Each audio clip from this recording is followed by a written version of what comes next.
When finding the percent of a number, we want to think about some benchmarks. We can think mentally of using 1%, 5%, 10%, and 50%. 50% is the same as 1/2. So if I had 50% of 100, I would just have 50. Or 50% of 300 would just be 150. 10% is 1/10 of. Or divide by 10 or slide your decimal point over one spot. 10% of 850 is equal to 85. 5% is half of 10%.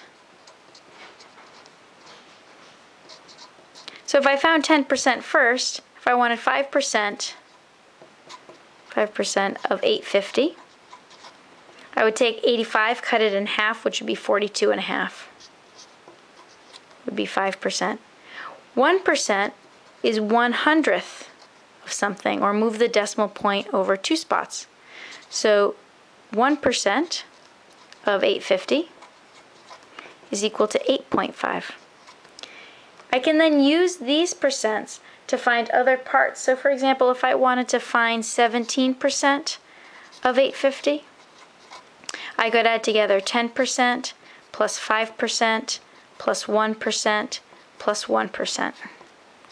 Since this is 17%, I could add the pieces over here that are equal to the same amount to get 17%. If I want to find it in a different way, I can find percents also by multiplication.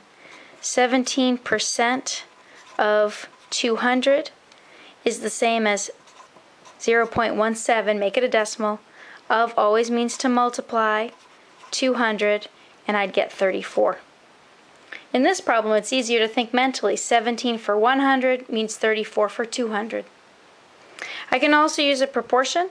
17 over 100 equals blank over 200. 17%, percents are always over 100, is part over whole.